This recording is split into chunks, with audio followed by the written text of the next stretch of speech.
It's The next speaker, actually, feel really privileged to introduce. He doesn't really need much of introduction. I think we all know Denny, but Dr. Denny Morrison is Chief Clinical Officer for NetSmart. And NetSmart Technologies is one of our gracious and generous sponsors today. Denny leads the NetSmart clinical team in transforming clinical care and behavioral health by focusing on evidence-based practice, recovery and research-based care, coordinated care planning, and the integration of behavioral and primary care. He's worked in behavioral health for over 40 years. He's a prolific author, and that's not just on Facebook. He's a frequent presenter, including a TEDx talk, which he gave flawlessly in spite of a curious slide malfunction, and is a co-inventor on a patent for behavioral health care outcome software product. And as many of you know, Tom and I have had the wonderful privilege of working for Denny when he was CEO of CRI. Under his leadership, he integrated 4 different EHRs across 2 states into a single homogeneous EHR, completely internally managed and serving almost 2,000 employees. Denny was also a key part of our early conceptualization of Knowledge Network, one of our first partners, and we simply just wouldn't be here where we are today without him. So we asked him to come to Knowledge Network here at our 10th Summit and talk to us from the NetSmart perspective on value-based care, specifically how we as community mental health centers can play offense, think more innovatively by building new partnerships, implementing competitive strategies that are new, and maybe put us in a little bit of an uncomfortable zone, but to take us into this new era of behavioral health care. So the title of his presentation today is The Top 10 Trends in Behavioral Health Care. Welcome to Denny. Thanks, April. While she's queuing up the slides, I just wanted to say thanks for having me here, and I wanted to specifically call out Tom for his leadership. When I left CRI, I really was very comfortable and happy that Tom was able to take over, but Tom, you've done a phenomenal job in running CRI since I left and keeping the Knowledge Network going, so congratulations, and I'm really pleased with all the work that you've done.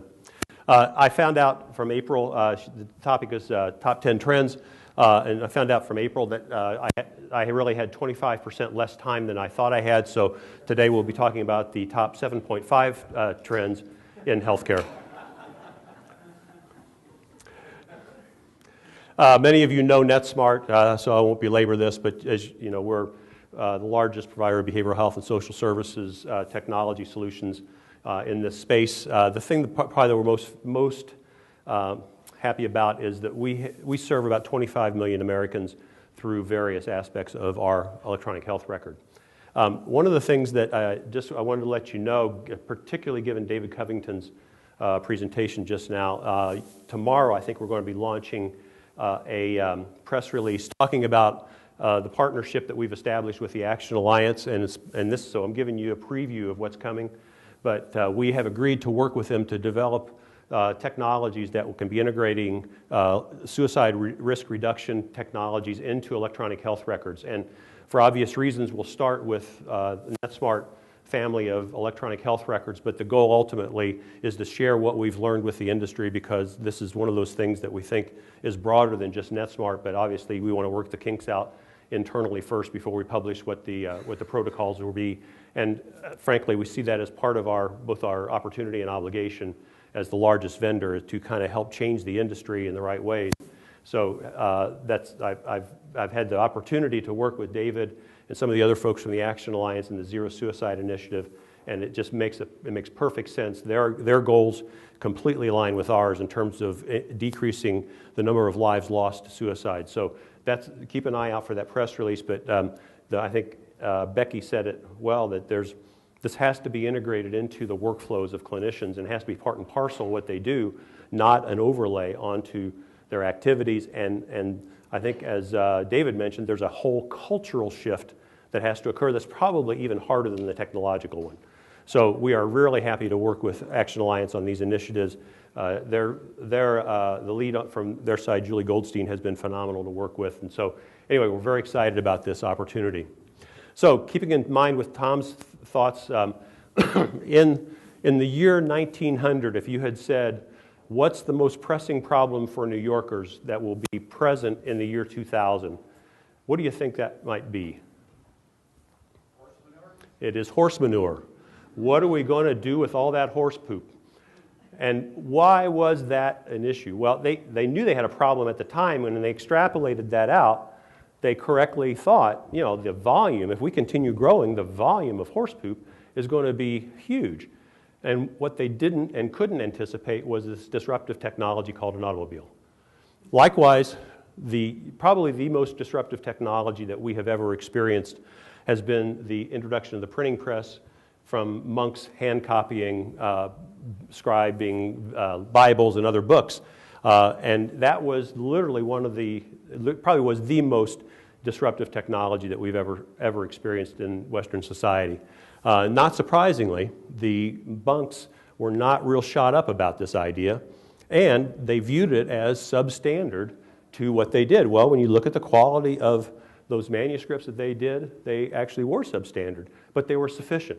And that's what we're going to be going into in the future relative to the whole business of healthcare. Tom nailed it, that we are in a window that is going to be about changing radically the way in which people think about what we do. David's presentation was a good example of that. We have to rethink what we have learned about suicide reduction and suicide risk prevention. One of my favorite authors is this guy, and when we look at the reason organizations fail is because the assumptions around which the organization has been run no longer fit reality. That was written in 1995, and it couldn't be more true than today for our industry. That the way in which we have thought about what our business is really not the way the future is going to take us, and we really have to do some major rethinking. April mentioned it in her intro that we really believe that this is a time of rapid change, and that the future, and frankly, I think it's changing faster than maybe we have ever seen in our industry. I know that in the time that I've worked in community mental health, as April said, it's been 40 years now. It's hard to believe that, but I started when I was 10. But I have not seen this kind of change ever in this industry. So as we look forward, what we really want is to kind of find the solutions to the problems, and you could be excused if you found this to be more than a little bit complex, because it is. Trying to find the solutions to these problems are not going to be small, and they're not going to be easy. So we think, as April mentioned, our goal is really about playing offense. This industry has historically played defense. We have reacted to things that people have done around us, payers have done, regulating bodies have done. And our philosophy at NetSmart is we want to advise our clients to flip that paradigm and say, get on the leading edge of this, take the lead on it, and we really need to take advantage of this future. Just to let you know.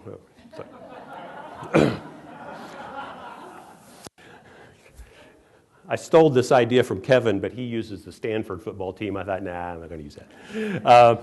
But the reality is this is a turbulent time, and we are facing lots of radical changes, and the opportunities for us are great. So let's dive right into these. First one, not surprisingly, this is a problem and a trend that we have had since I've been in this business, is how do you generate revenue?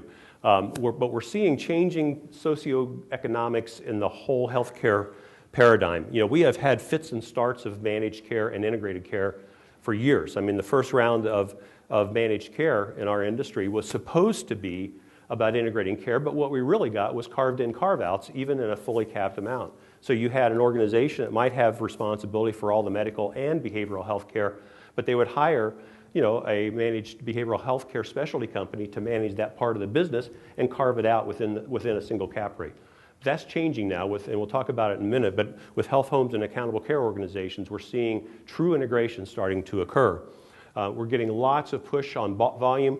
Your expectations are still as high as they ever were, with decreasing revenue streams for the same volume and maybe even higher volumes of service.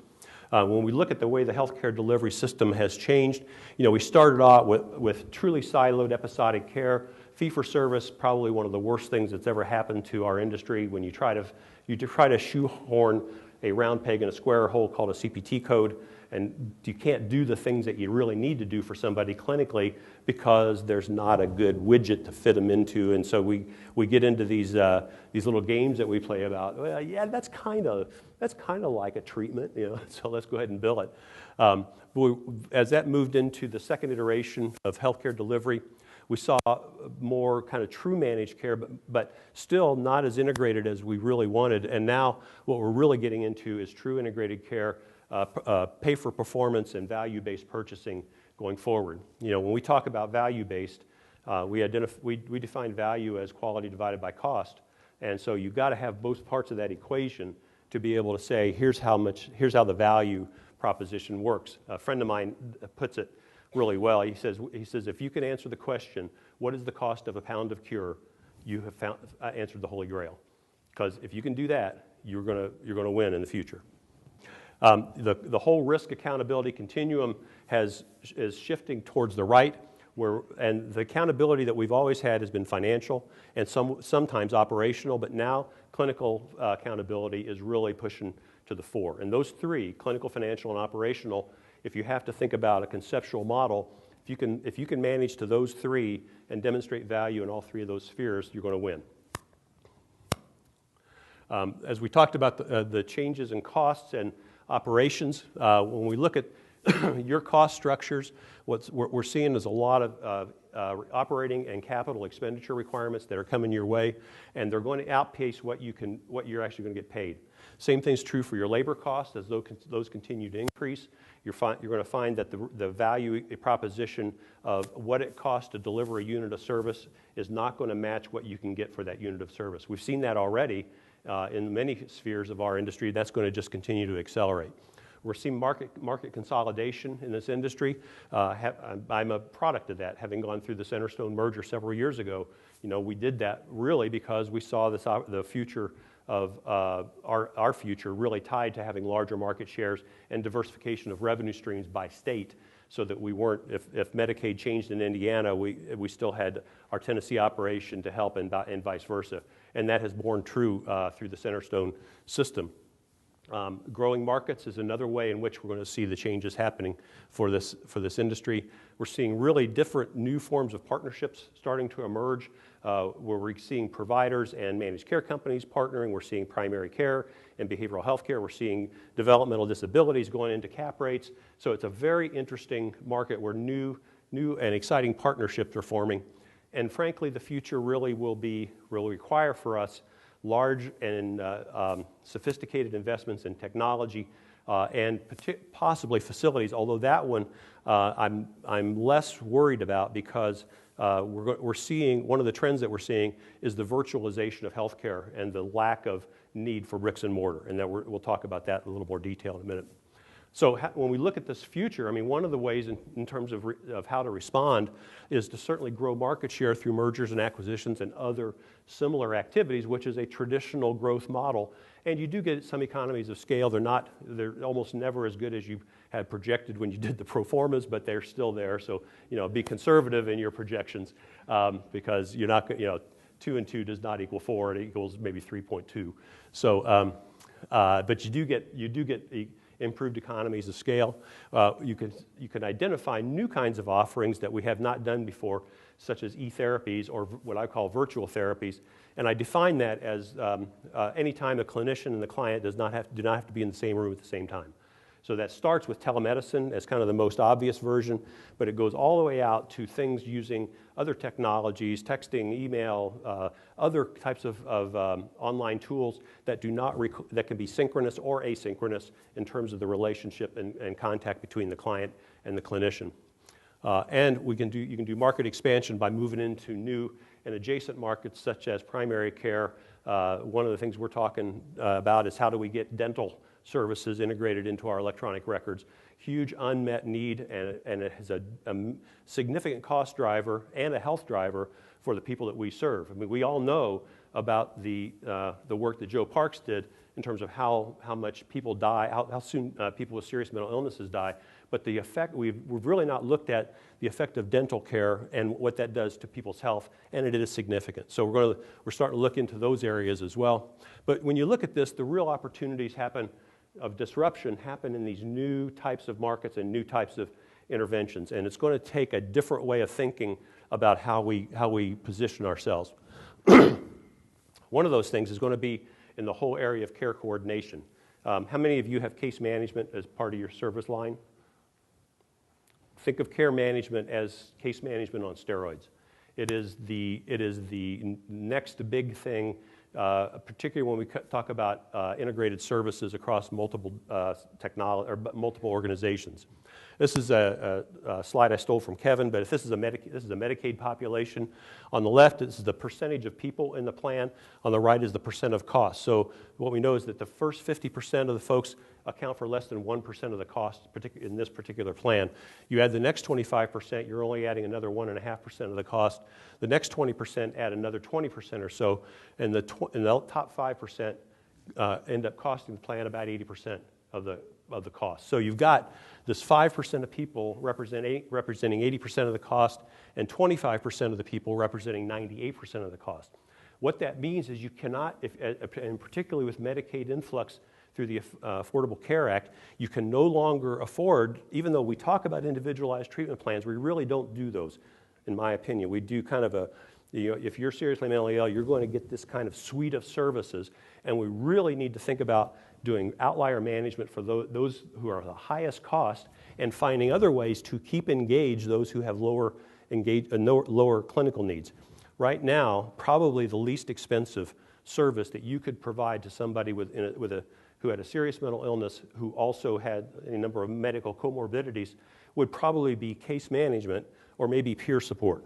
And those are still too costly on a unit basis to be able to manage a population like this when you've got 80% of your cost targeted at 5% of the population. Those folks need intensive care, but you've got that 50, maybe 75% of people who need some engagement strategies. They need to be in touch with you, but they do not need to be therapized in the traditional sense. So what's the alternative for that? And we'll talk about a couple of ideas for that coming up. Everybody knows this one, I think, that about a third of people with medical conditions have mental health problems, and about 2/3 of people who have mental health care have medical problems that are comorbid.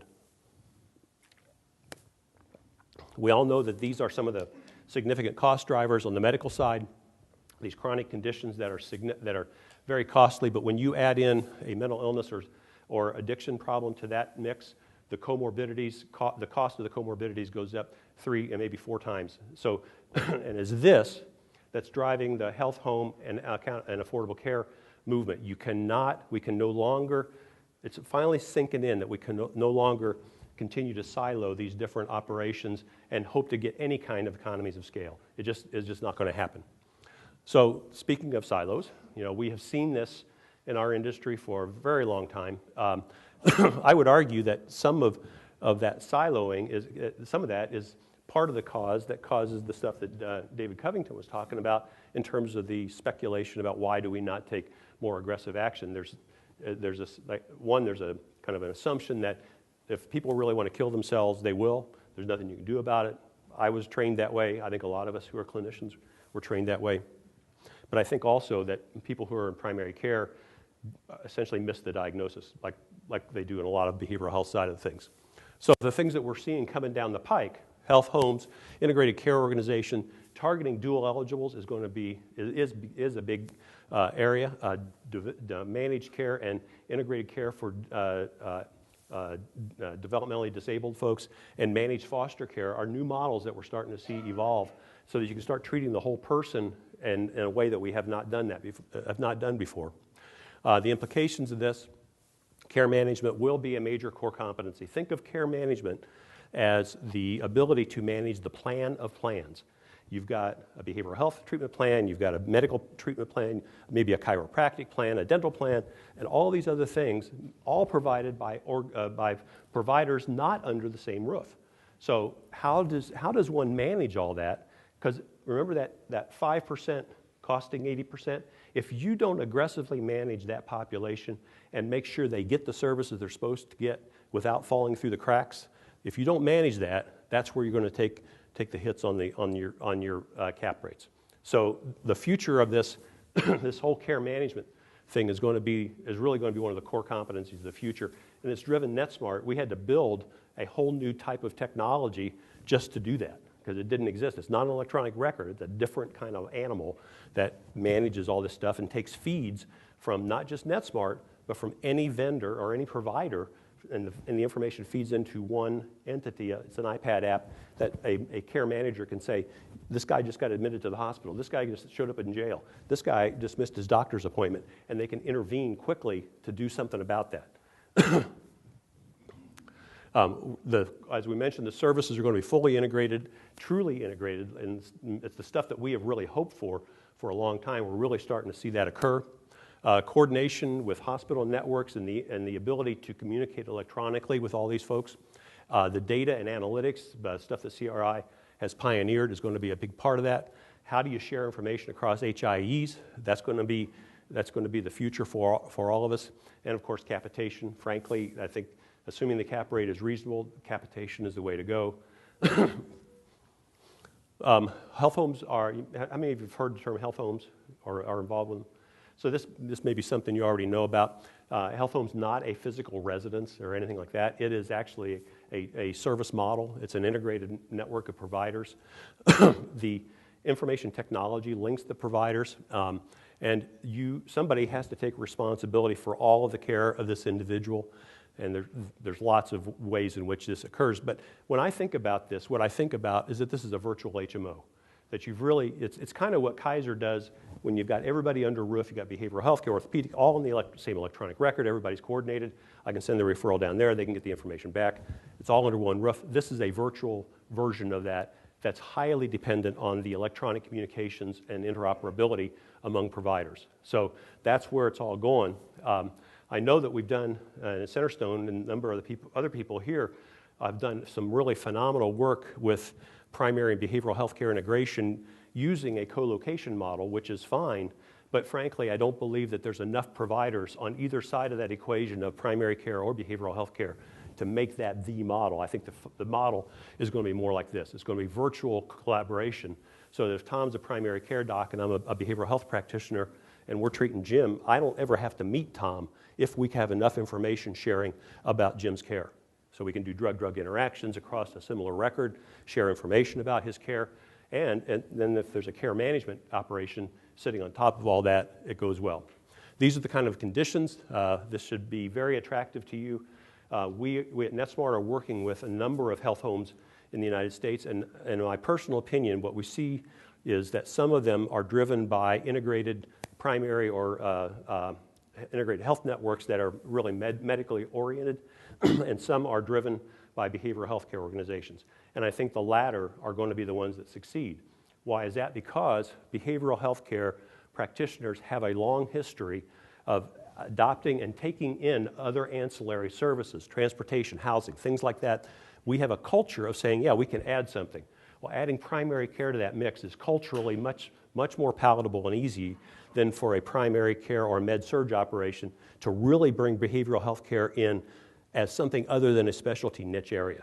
It's really and we've got a couple of these, and I hope I'm wrong, but I think the one that's medically driven that I'm thinking about, I don't believe they're going to make it financially, because when they talk about behavioral health care, they're still talking about it as something like physical therapy or chiropractic.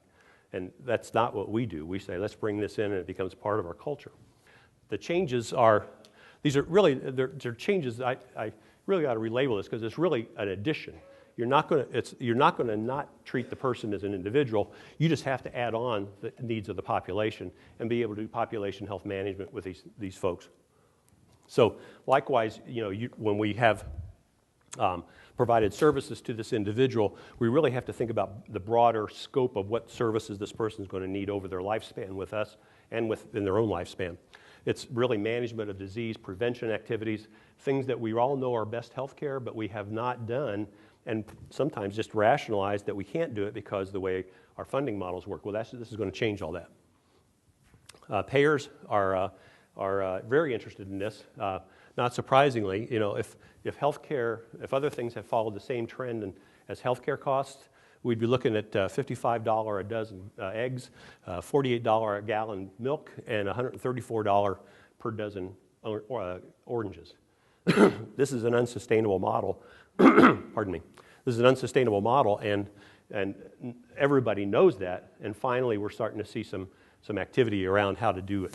So what payers are looking for is a suite of things, but really we're back to that same managing the whole population and all the problems that this individual has. We know that's the best treatment model. Now we're seeing payers that are interested in doing this as well. But the really interesting thing is nobody really knows how to do it quite yet. When we go around and look at the health homes and models that we work with, if you've seen one, you've seen one, because every structure is. I mean, they're trying to accomplish the same thing, but the organizational structure, who has the lead, what the partnerships look like, it's a brave new world out there. Exciting, but it's also, you couldn't go to one place and say, well, now they've got the standard. This just doesn't exist yet. Therefore, we're still trying to identify what is going to be the standard for the industry. Not surprisingly, pay for performance and shared savings models are going to be kind of the future of the reimbursement strategies. Government, always a player in this. Again, there's no standardization nationally for organizations like NetSmart. It just drives us nuts because we cannot go into software. Electronic health record software is not like Microsoft Word. If you buy it in Utah, it'll work in New York. It's like when we go into a state, it's essentially we have to build reporting and specific things that each state does, and we don't have a standard way of doing things across states. Add to that state budgets continue to be kind of screwed up. We don't see a lot of good things happening on the horizon for that. Some states, Indiana is one of them, they have a pretty good balance sheet, but they're also very conservative, and you don't see a lot of freedom in terms of trying new things. They didn't opt in for Medicaid expansion, thinking that they've got something internally that works better. They did the same thing for the Common Core educational requirements. They opted out of those, first one in the country to get out of them. So we're seeing just every state is kind of doing its own thing. We have tried to make the case to SAMHSA or anybody to be able to say, can you help us develop national standards so that we can start doing comparative benchmarking and data across multiple states. And there's this preponderance of interest in having states making their own rules for their own citizens. We are doing a lot of work on the Hill. I'll defer to Kevin to talk about the specifics of this, but we have worked very hard to get the high-tech legislation changed, specifically so that behavioral health providers could be eligible for the meaningful use reimbursements. We have submitted for 3 years now, Kevin. Every year we've had some. Pardon? 4 or 5 years. Every year we've been hammering, getting legislation introduced into both House and Senate, and we keep getting closer and closer. But the future is going to be. We really need to do that. If once again, from the standpoint of the reimbursement for meaningful use, behavioral health care was an afterthought and frankly excluded. So if we've got this coming down the pike, one of the things I think this whole. How many of you are familiar with the meaningful use requirements coming down the pike? We're just now hit meaningful use 2, and that it was a quantum leap from meaningful use 1. NetSmart's the only vendor that is fully certified for meaningful use 2. Other vendors are partially certified, but that's not going to help you if you're going for the money. And I can tell you, I was struck, I think even internally to NetSmart, we were all struck with how hard it was to get this. The data I have is a little bit dated, but something like, I don't know how many hundreds were certified, Kevin, do you remember for meaningful use 1? Like 900 or something like that? And for meaningful use 2, this is several months old, only 68 vendors were certified for meaningful use 2. 7% roughly made the certification for meaningful use 2.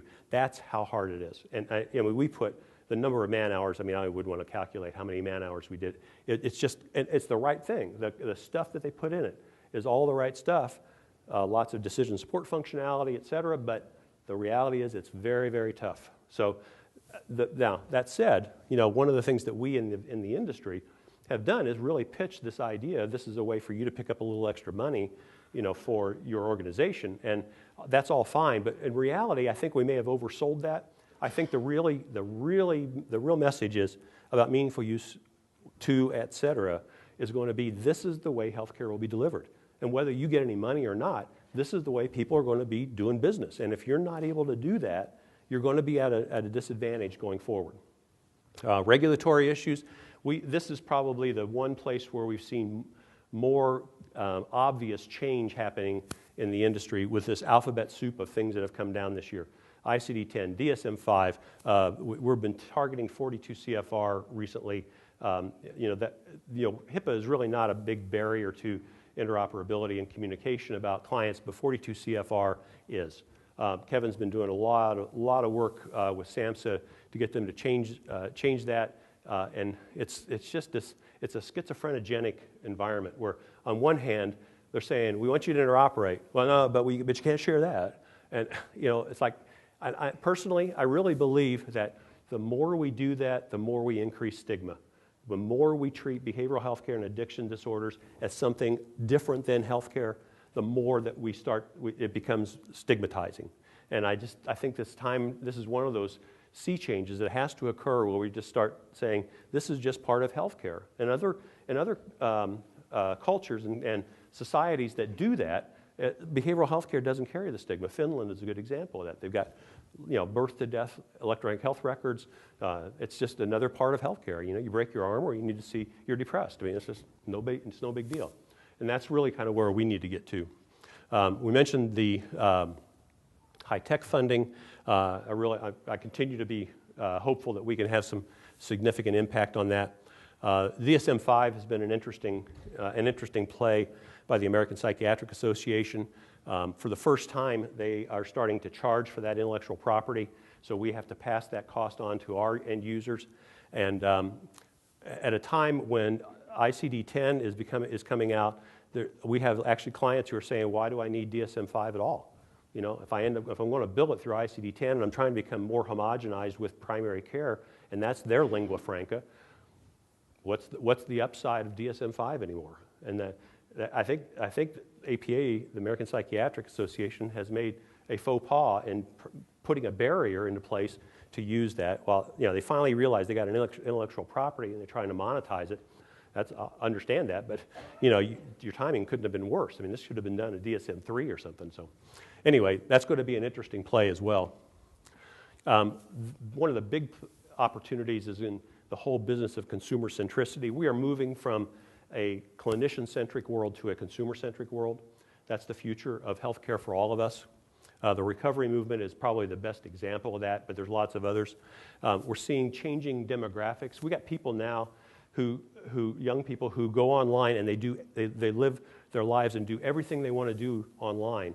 They do their banking, they contact whoever they need to, they buy their movie tickets, they do everything, and they say to us, but you're telling me I have to physically come to your site? Why?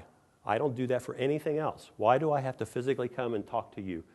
And that's our issue, not theirs. So you got this whole demographic movement they are much more comfortable sharing information. You look at the information people share online, it's like, I kind of blanch. My kids have restricted me from seeing a lot of stuff on their Facebook posts, and I'm happy, frankly. I do not want to know. One of the more exciting things is this whole business of clinical social media. We'll talk about that in just a second. So, as behavioral health care practitioners, what can we learn from these guys? Well, what we know is that digital natives, people who were raised with computers, many of the people in this room had to learn about computers and kind of evolved with them, but we can remember a time when there was no computers, and there were only 3 channels on the television, and the television was black and white, and we can remember those days. But the digital natives have never not had these technologies. They raised with it. It's like a toaster to them. It's always been there. So what they want is their way. This is where they want to access services the way they want to access services. They want to go online. They want to get things online. You're going to hear from Scott about some of the stuff they're doing, very exciting stuff in terms of online tools for people to help them manage their own care. And the demographic is wanting that kind of thing. We also know that there's a whole bunch of condition self-management tools out there. How many of you are wearing a Fitbit or a Garmin or something like that on your wrist? You know, I've got a Wi-Fi, Withings Wi-Fi scale at home that loads my weight into my, on my iPad or on my iPhone automatically. I set my wife up on it, and she won't use it, so I had to take her off because I might be able to see her weight. So that was a little social faux pas on my part. But I told her, I said, we can partition this. I'll never see it. Yeah, she said, yeah, we're not doing that. So I got this really cool Withings Wi-Fi scale and this analog scale that she uses, and only when I'm not there. But all of this stuff is the future of information coming in to whatever record, whether it be a personal health record, online tools of any number of kinds. But what it really speaks to is pushing the ability and responsibility for healthcare to the individual, him or herself, as opposed to it being dispensed by a provider. You know, Eric Topol, who wrote the book, the Disruptive Destruction of Medicine, I think it is, something like that. Creative Destruction of Medicine. Great book, talks about a lot of this stuff. When he talks about this stuff, he says, what's going to be the role of a healthcare provider in the future when the client has more data than they do? And it's already starting to happen. I mean, we know people go online to get information. How many of you, before you go to your doctor, go online and research whatever it is you think you got? Yeah, docs love that. Yeah. Well, you know, I think I've got schistosomiasis. No, you've got an infection. So the good news is, and this is what I think what the recovery movement is about, is I want to have a dialogue with my provider. I don't want to be dictated to. I want to have a conversation about my health care. I recognize that this person has knowledge that I do not have. That's why I've engaged them professionally. They're experts in their field. But I also have opinions and thoughts and frankly, and now have access to information. You know, I have asthma, and I monitor every day. I monitor my peak flows. I go into my doctor's office, and I've got a little chart showing, here's my peak flows, here's how many, what I've used, and you know, he's just kind of, holy cow. I said, I take it most people don't do this. I got people who, I say, did you use your inhaler today? Go, I don't know, I think so. I'm not sure, maybe, I don't know. He says, but a lot of people are going and taking more responsibility and using these tools to go in and have these really interesting conversations with their provider. So Eric Topol saying, when that happens, our job will be to help them sort wheat from chaff in terms of the information. We'll help them make better decisions. We'll give them our professional guidance, but the goal will be to help them use that information productively. So clinical social media, we talked about that. There's some really interesting things out there. Think of clinical social media as a controlled website where people can interact. It's more than just a chat room. It actually has ways in which people can interact. I don't know if One Health is here.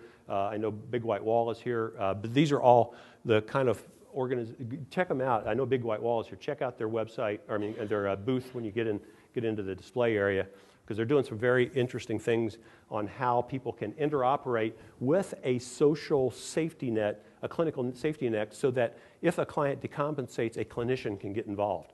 But when the clients are doing fine, there's no interaction with clinicians unless the client wants it. That's what's been missing in a lot of these things. There's been this. We do these social media things, pop them out there on the net, and if the client starts to decompensate, they're really kind of on their own. And that's really not good care. So it's really taken that model of social media and building a clinical infrastructure and connection point so that if you need professional help, you can get it, but you can push a lot of the stuff out to the client themselves. My strength, there's lots of a lot of things out there on the web. Vet them carefully. A lot of these things, they don't work well in fee-for-service environments. They really need capitation. There's no way to build this on a fee-for-service basis, but they do work really well in capitation. Again, back to that graph where you got 5% of the people who need intensive services, but 75% who really just need engagement strategies and ways to stay connected so they can manage a lot of their own health care, but still have a connection to their clinician. Technology, not surprising. These are kind of the big things. I call them consumers, all the stuff we're talking about. They got the, the Fitbits and all that kind of stuff, the e-therapies, consumer-directed care. Tom mentioned the microbiome and the whole genomic movement. We have not found the genetic roots for behavioral health care disorders, but what we have found are single nucleotide polymorphisms that correlate with whether people respond to psychotropic medications. So doing genetic profiles, there's 14 of them that I know of. Doing genetic profiles on people can add value today to what they currently need in terms of their health care, and we get pushing more towards a personalized medicine environment. When we took the IT spend, if we look at commercial businesses as the kind of the gold standard, then you look at how general health care is only spending about a little over half of what commercial business. We spend about a third. Substance use spends less. Public health spends even less. And that's not going to be sustainable going forward, given all of the health information exchange and interoperability requirements that are coming down the pike. From an employee standpoint, we're going to see some real difficult discussions coming along. I'm less pessimistic about this for a reason I'll show you in just a second. But people, the changing environment of the millennials that we're hiring, they have a very different work ethic and a different way of thinking about their engagement with their employers than we do. Many of us did. Your growth can help solve some of these problems, but there's going to be a paucity of clinicians that you can hire because this is not seen as the most desirable state to get or profession to get into. They become harder to hire, and their values are different. Clinicians' roles are being challenged, given all this. If the clients come in with a lot of information, you can't do a traditional medical model and a recovery model. It doesn't work. It's that oil and water. And a lot of clinicians, and I'm sure Roy would support this, some clinicians can't make the jump. It's just like the suicide thing. I learned it this way. That's got to be right. I can't go to this kind of consumer-directed model. The leadership will make the decision on this, and bottom line, though, is that empowered consumers and consumer centricity will be a big driver for this. And why do I put that under employees? Because the least expensive provider is none. That the future, the whole business of consumer centricity is a workforce development issue.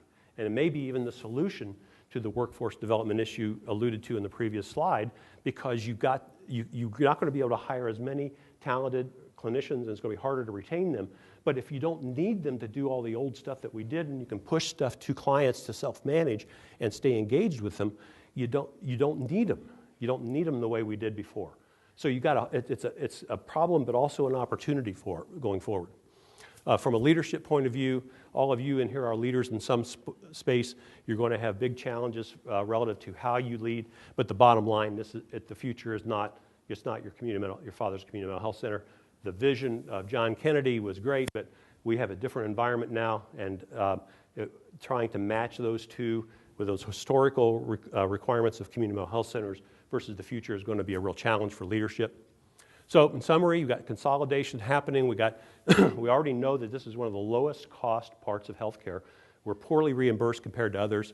But the good news is you have this history of multidisciplinary work. That's why I think bringing primary care into this will work more easily than trying to do it from a med-surg environment. Your folks can lead the charge in terms of health homes. I still think that's going to be the model that will work for us. You've had every regulatory change imaginable. I mean, I remember when I was involved with MHCA, we'd sit there and talk about what was happening in trends, and every visit it was like, we got a new governor or a new head of mental health in our state, and they're flipping the paradigm, and we're doing something different again. Consumers are going to be taking a leadership role for the future, and you've got people who probably care more about their jobs than just about any other part of the healthcare sector. I mean, people are dedicated and committed in this industry. So, are you ready for all this? I think the future is about pivoting, and when I say pivot, it's like in terms of an entrepreneurial model that it's a shift in strategy.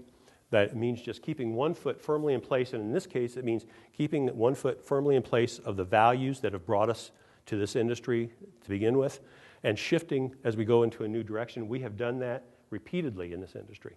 and apply the insights to the new direction based on the values and things that drove you historically. So it's time to pivot. I'm stealing this from Tom Herzog. The best time to plant a tree was 20 years ago, but the second best time is now.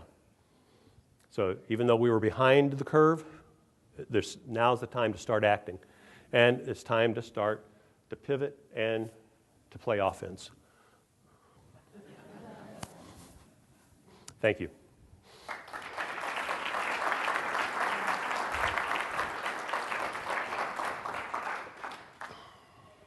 For one question, one burning question for Denny. Denny, you talk about consumer-driven approach. I'm curious to know whether we have any evidence whether a consumer-driven approach has reduced the cost of healthcare in ER as an example, but it could be other areas. And the second part to this is... That's two questions. Yeah, I know, that'll be the second part. To the first question, so I have only one question. I have one question and 23 parts. Yeah, exactly. The second part is whether this sort of a shift to a consumer-driven approach applies in the public sector as opposed to the private sector. Because the audience is a little different, the population may be more indigenous. So I'm just curious to know your thoughts on the that. second one, I think the short answer is no, it doesn't. I don't think it matters. I think both groups deserve the right to control their own destiny and have a say in their own health care. As far as the first one, in terms of cost, I'd turn to Roy. What have you guys seen at MHCD in terms of having, probably got one of the best consumer-directed models. Are you seeing changes in costs and emergency room visits and those kind of things, Roy? Roy's from Mental Health Center of Denver, and they've done some phenomenal work on recovery-based care. It's hard for me to say exactly what's driven the reduction in cost. I mean, we do track emergency room visits, and so we do see, when people come into treatment, less frequency of emergency room visits. I'm not totally sure that it's because it's more consumer-driven or whether it's a combination of just quality care. But we do track from, previous to admission and after admission, hospital days, emergency room visits, jail days, all those kind of things. And they all go down dramatically when people are in treatment. So you can demonstrate a big reduction in cost to the community. The other thing I would add to that is that I think this whole business of care management, thinking about the whole person's care and having information feeds from all the emergency rooms and all the jails and stuff allows you to intervene faster, and maybe you can abort an inappropriate admission by having that information. So it's not just the consumer-directed model, which I agree with Roy. I think that it does, but I think there's also other tools that we can have that are different than traditional therapy-based office models. I know we're running behind, so I'll be happy to engage with you personally. If you have any other questions, please see me. And again, thanks for your time.